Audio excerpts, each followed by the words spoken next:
Hello everyone, I'm Rashi Bajpayee, club member of RiseUp Galgotias. Basically, our club works for the conduction of the podcast. Today we have our chief guest, Ma'am Noa Muzzafi, a woman that needs no introduction basically, but she is an Israel Asia innovation expert who advocates for female entrepreneurship and prioritizes social impact in her business decision making. She is a founder and director. She leads an innovation platform that connects and grows technology ecosystems in Israel and APAC. Hello, ma'am. Welcome to Thank you, Rishi. Thank you for having me today. Yes. So I hope the RiseUp Galgotias event was good for you. Incredible. Yes. So are you excited for today's podcast with us, guys?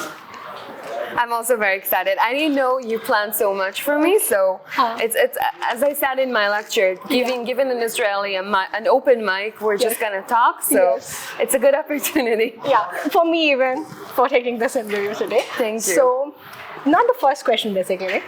This is something that I need you to imagine. Okay. Imagine just for 1 minute, keeping all the prestigious recognition and achievements and awards aside just for 1 minute. I want you to answer what constructs you as Noa Muzzafi in real life. What basically is you as you? I want you to answer this. Honestly, I'm a very simple person. I like simple things. Wholesome things. When I was here 2 months ago on an amazing tour and some lectures and some projects, I had 4 days only on a holy vacation. That's it. And Arun just talked a lot about Kulu Manali and Himachal. So all of my friends took an airplane and went to Goa to a fancy resort. I took a plane to Kulu. Okay. And I spent 4 days in Himachal, very simple places, having momos, having nice music, enjoying the snow. Yes. I love how diverse and amazing India, but I also love the simple things in India. Simple things. Yeah. On my day offs, on weekends, I like to do simple things. I think I'm a very spiritual person as well. I studied Buddhism and Hinduism on my college days. And I connect everything here, but I need some peace and quiet sometimes because I work in tech and in Gurgaon and Delhi in the big cities. So on my days off, I like the remote, simple places. Yeah. So the me time is also mandatory. Yes. Because spirituality actually aligns in that way. So me time, the peace. After hectic hours of professional works, you need some me time. Yeah. So that's of course. That's a very good answer that you gave. Thank you. My side is a spiritual person. Yeah. So that actually aligns to be a very good thing for me. So that's fine. Now the second follow-up question would be, you being the founder of Innovative Asia Ventures and 5-time company co-founder. Oh my God, you did a good research. Actually, I did. Yeah. There's more to it, right? Okay. Esteemed startup mentor with 10 global organizations. Co-founder of BRCA India's Israel first BRCA 1x2 gene database. And everything out of it. What do you think is the one quality or an attribute of yours that led to exactly where you are today? I personally, I should add to it, I personally believe that people who have this journey, when you see back to that journey of yours, what do you think is the one quality that made you stand or be where you are today? First of all, once you get to my age, which happens very fast, you have the list. Like I said before, I'm not going to give you my list, my grocery list of all my successes, because honestly, this day, today, is about you. I'm here for you. As I said, I came especially from Kochi to talk to you today. It happens once you have experience, but I think that all of this are just bits and bytes of my journey. There's also a massive list that you haven't read. I'm a very big believer. I overheard what Arun said. that you have to fail fast and try a lot of things. I'm a very big believer in experimentation and contributing some of your knowledge, time, and also energy to people who needs it. I had a really rough start in this industry. I started it just after my bachelor degree. I was around 25. I was the only woman in my company. I think that I grew out of my hardship.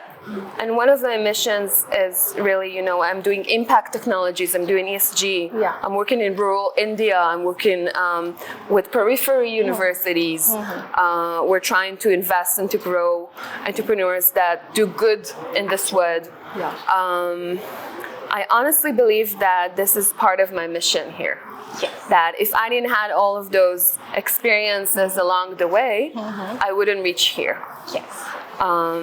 So one of my missions is also to help grow the next generation of Indian entrepreneurs and Asia Pacific APAC entrepreneurs. Of course, I'm based in Israel, so I'm giving myself a lot to the Israeli community. Yes. And I gotta say, I said it's good karma. I'm getting a lot back. Karma. I don't believe in what's in it for me. Mentality. I know it's very Indian, it's very Israeli as well. Okay. It's if you want some time with me or you want an advice, what's in it for me? Not everything in this industry has a price tag. And these are some of my mindsets or perspective that I'm trying to, give to this ecosystem, and hopefully one day I'm gonna get something back of it. Yeah. Actually. Like, you're a great believer of karma. Oh yeah, I'm a great believer of karma and dharma. Yeah. I think that once I studied those terms, actually, it made sense. It makes sense. And in this industry, it's very unstable. Absolutely. It's fast growing. It's changing all the time. The last 10 years are not going to be anything similar to the next 10 years. You gotta have some kind of purpose. Yes. I got a very phenomenal answer from her. Related to this, what you just said, I could quote a thing that I learned. Basically, my teacher at a very random in the class day, she shared, you have to be, if you are able to, be a jack of all trades, master of none, but oftentimes better than just being a master of one. That's incredible. So true. Yeah, is it actually like delving into many things, lacing up it all, and then amalgamation of all those things, and that constructs you as you. Yeah. A person who is exceptional, a person who is unique from other people, and that is what makes us more humans. The uniqueness, the exceptional thing, that what makes us more human. So, I personally believe is life is a home. And the bricks of the homes are the choices and the decisions that we make in our daily basis. Yeah. I believe in this. I just want to ask you, aligning to this particular thing, were you knowing before years ago that you would come this far? Or what do you think? Like, it was something that you already knew? No. Or exactly land up where you are today? I honestly like to let this business or the line of work lead me, not the other way around. I never had any expectation. I honestly started my academic journey and I wanted to be a diplomat. Okay, diplomat. I landed a really amazing job in innovation. And after that, I thought about coming back to being a diplomat. But this line of profession, it chose me. Yes. And I think this is karma, dharma in a way. It shows me not the other way around. I dropped out of engineering school. I did nothing related to innovation startups. I did amazing social startup during my last day of my last year of school, of bachelor degree, that actually paved my way into it. But I thought it's just, I'm doing that as for the common goods. And I still let this industry tell me what I'm supposed to do. So far, so good. I have an exceptional opportunity to represent my country and my region and my people on a daily basis here.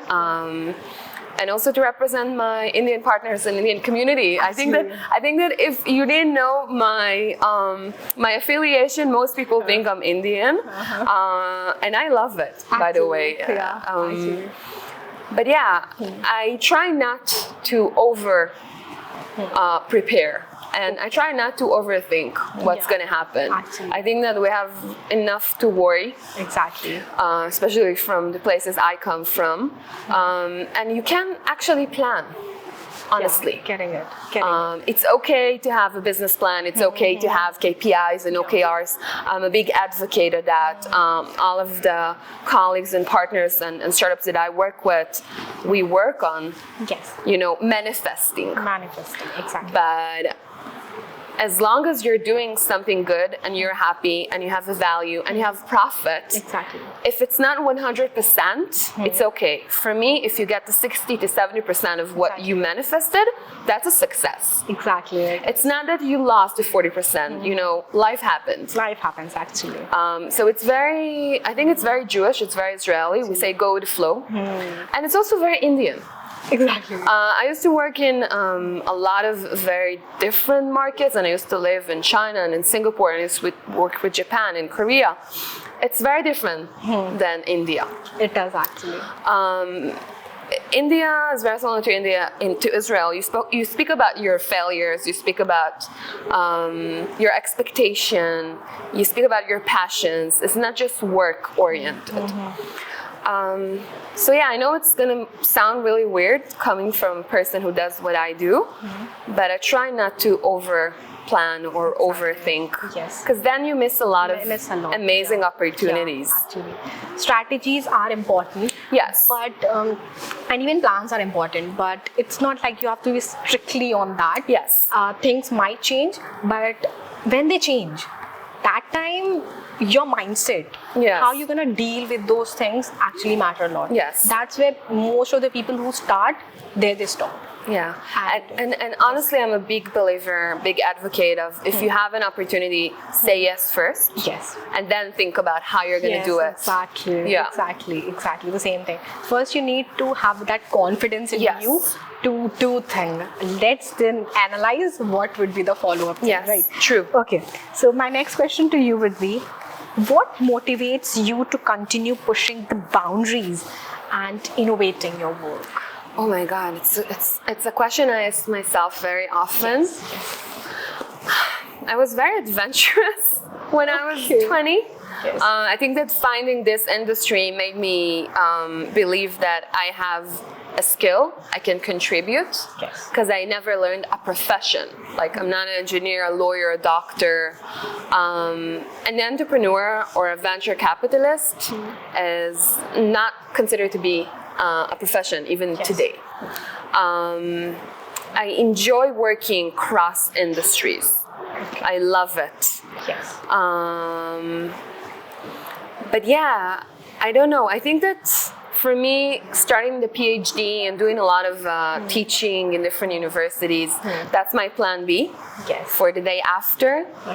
Maybe in 20 years, when I'm just going to be so tired of this hustling. Exactly. And I wanted to have something very stable and, teach about all of my experiences. They're going to be practical material and not just theories. Like, I give you a very small part of, what I teach or what I plan to teach today in my talk. Yeah. But hopefully, I hope I'm never going to be tired of this.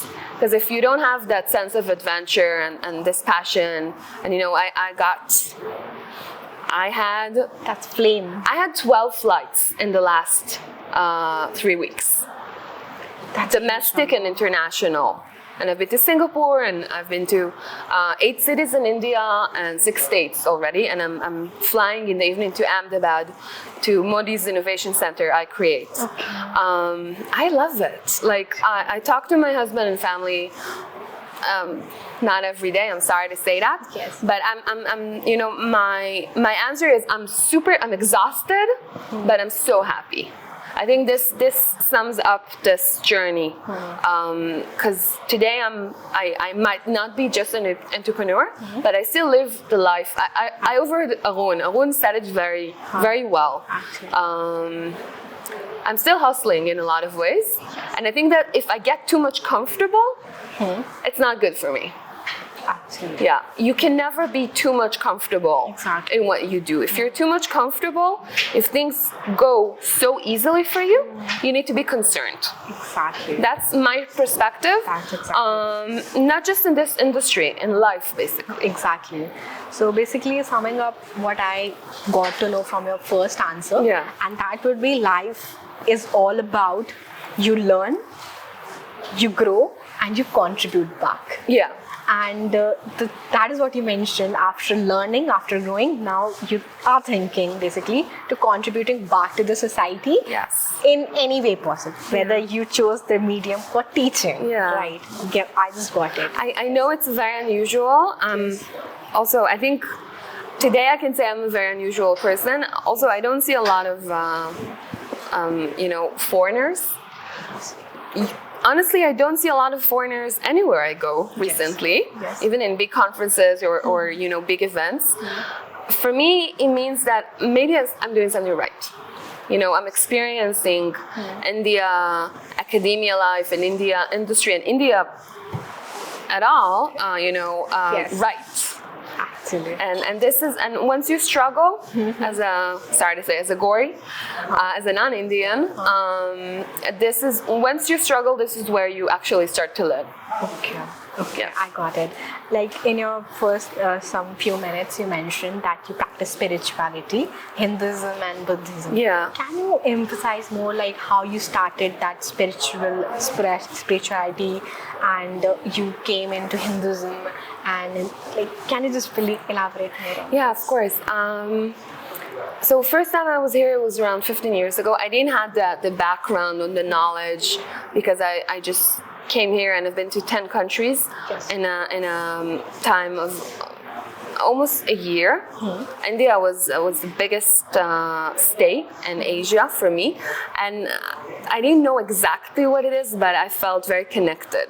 So once I quit out of engineering school and I went to study East Asian studies, I felt like a huge attraction to those kind of you know, classes we had, and I decided to make that my focus. So I studied Hinduism, Buddhism, and modern economy, and I wrote my final thesis on digital or online Durga Puja. Which is like the essence of me. It's very traditional, it's very spiritual, but it's also very digital. So basically, I studied how Indians in the diaspora, NRI, non-resident Indians, are practicing Durga Puja outside of India. And I realized that they do it through digital platforms. Social media, a proxy. It was very, very unusual. My professor hated that, by the way. I had an amazing research. And I started dreaming about Durga. And once I came back to India around a year ago, I started dreaming about her again. And some of my friends told me it's good luck.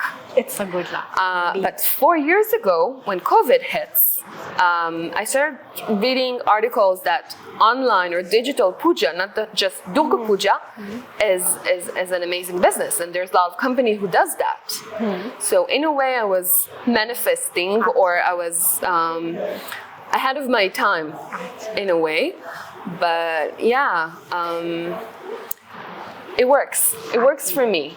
When it comes to Buddhism, it goes well together. When I was traveling back and forth in China, Japan, Singapore, my focus was not India 10 years back. If I had like a morning off or a few hours off, I would visit the closest temple and just sit there and, you know, social recharge. I try to do it. It's not Hindu, but I've been to the Golden Temple in Amritsar last month, and a lot of different temples in Jammu, and I do love it. Like, in a way, I feel more affiliation to Hindu than my own religion, but everybody knows that. Yeah. The thing is that it accepts a person as is, and spirituality itself is such a great topic to talk about. Yes. Now. So coming to another question, Sure. and that would be, today if we ask you, what is the real achievement of your life, what would it be? It can be personal, it can be professional, anything. But one of honestly, choosing my life partner well. We met at 19. Okay. We've been together for 16 years now. We met at the Israeli army. We were poor, we had no titles, we had no house, no money.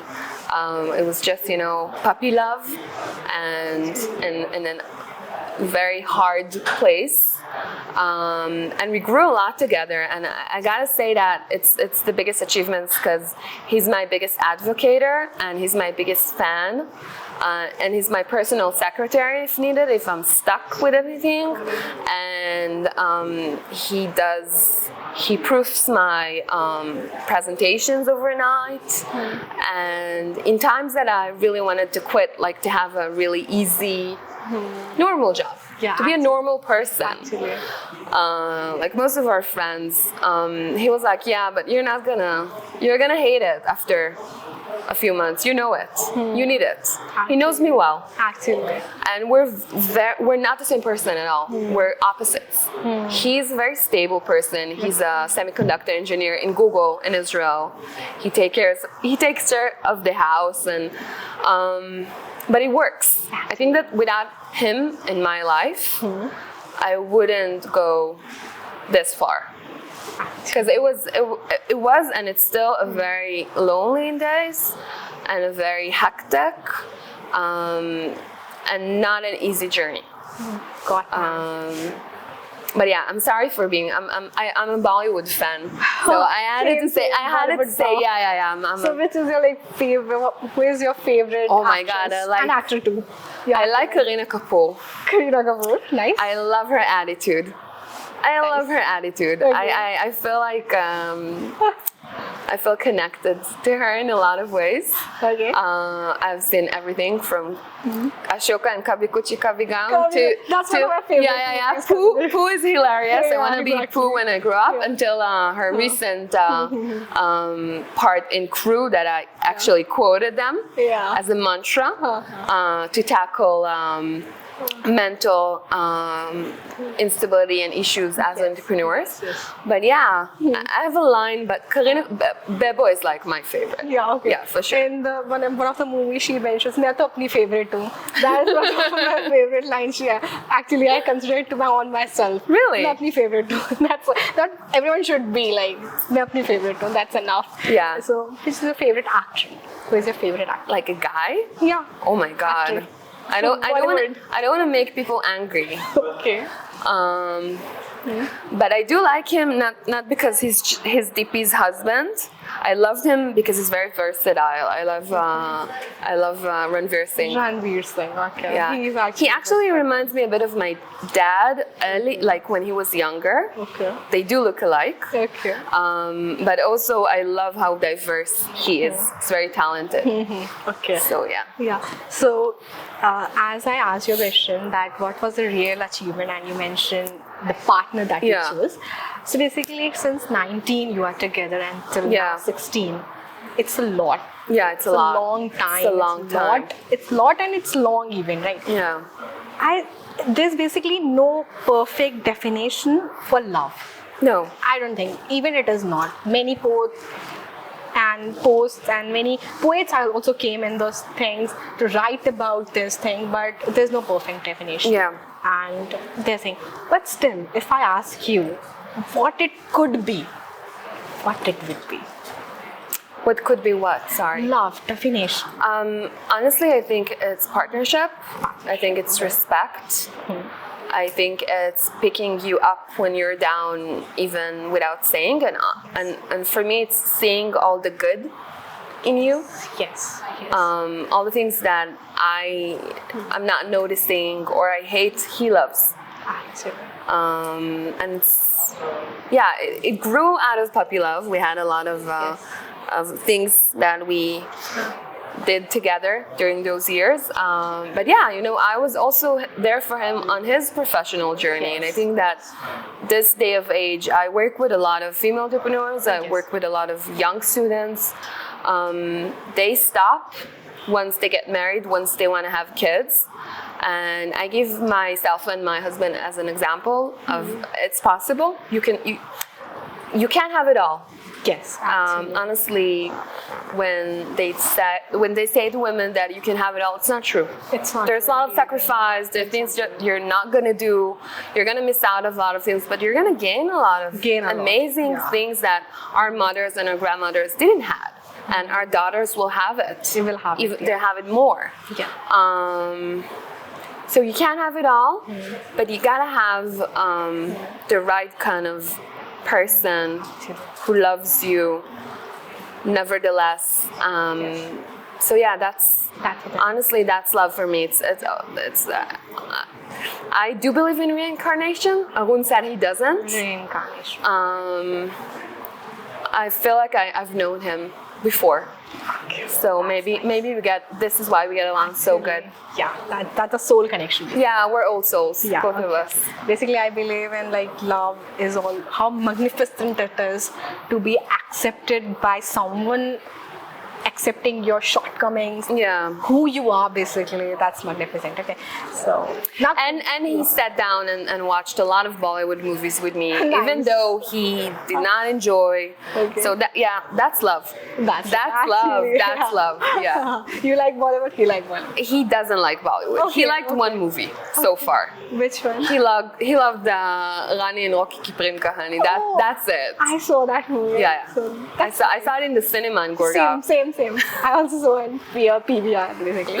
So, now the follow-up question would be, today, if I ask you, what would be the perfect definition for hard work? Hard work. Yes. Oh my God, it's a good question. Yes. I think that you can see, I meet with a lot of entrepreneurs, a lot of people on a daily basis, even when I'm back home, a lot of Zoom calls and follow-ups. Hard work is devotion. You can see devotion. Hard work is not prizes, it's not getting into lists, it's not making it's not how many crores of profit you made or how many followers you have on LinkedIn. For me, hard work is failing again and again and keep on trying. Not being afraid to ask hard questions or put yourself out there. And trying to correct something that you feel is wrong. And I met a lot of entrepreneurs that doesn't have the best English, doesn't have the best academia studies behind them. They came from very, poor, low-class houses, and you can see the talent pouring out of them. Absolutely. And these are the people I enjoy working the most. Yeah. So yeah, that's talent for me. I know it sounds a bit like cliche. Yeah.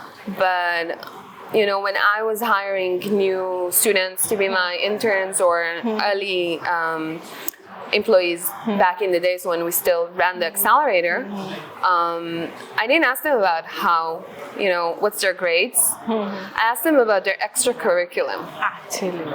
Because I was head of student union as well. I asked them about their hobbies, what kind of books or movies they like, what's their, tell me about your family. Of course, if they wanted to, because it's not legal to ask that. But yeah, you can tell a lot about a personality when you ask them all of those. Because grades, it's not important. It's like you had the time and you're good in, memorizing things. So adding to it that you said like grades are not important, I remember there happened a time in my class in school I was in. My teacher made us stand and asked us, a random people, he used to said he stand up and he simply said, I wasn't knowing what it is, like I just want to be this, I want to be this. That is not something that introduces you basically. I stood up and I said, I don't know if might sound lame my answer would be, but I would say, I don't know, but I want to be a good human. That's more important than the grades and everything. That will eventually happen, that's professional, but on a personal level, it's basically, I want to be a good human. You want to work with good people. Honestly, I gotta say that for us, for Israelis or for Indian, I think that having a good personality and good chemistry, it's very important. And this is how you actually choose how to work with people, or to make them partners, or to invest in them, or to make them customers or sponsors. Because today I run my own businesses, I get to choose. And I choose the people I enjoy working with them, the people I enjoy eating with them, or talking about Bollywood movies with them. It doesn't have to be professional. You weren't there when I was doing my slides, but I introduced myself not with my biggest achievements. I start with photos of me, of my connection to India, and the first photo is me 15 years ago with wearing orange next to the Ganga in Rishikesh, and then the next photo is my veg thali and my dad who looks like your prime minister, and it's a very simple introduction, but I realized over the years that it makes the audience connect to me on a personal level. Because most of us have a very fancy, academia or achievements. It's not interesting. It's not interesting. Also, it can be very antagonize and intimidate young people or young entrepreneurs, because look at her, she's done so much. Who am I? So you want to connect to the same level.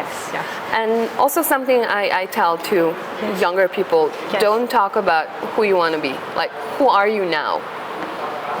And for women, basically don't start with, I'm a mom, I have this and this kids, I'm married to. Talk about yourself. Who you are. You're also a mom, you're also a wife. But you're also an amazing entrepreneur, and you're your own person. Who you are, basically. Yes. You got dreams, right? Yes. That doesn't stop you from believing. Yes. Actually. So wrapping up to my podcast, Mom, today. Sure. My last question, but not the least question, looking back to the journey that you have covered till now and everything out of it, I want you to answer my question, and that would be, what's your life lesson? What's my life is? Yes. Oh God, it's a hard question. That is something that we reflect on the human wisdom. What's my life? I think I'm too young to reflect on my life. But still, whatever. My life is a very interesting journey.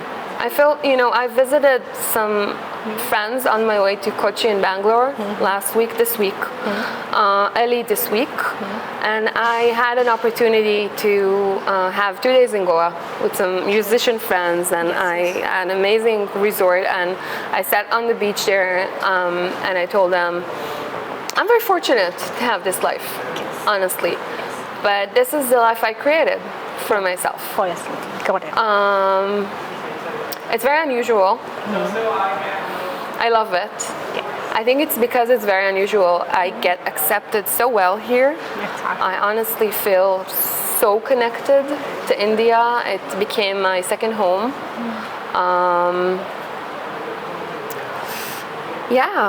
My life is very weird in times and unusual, but I'm a very fortunate person.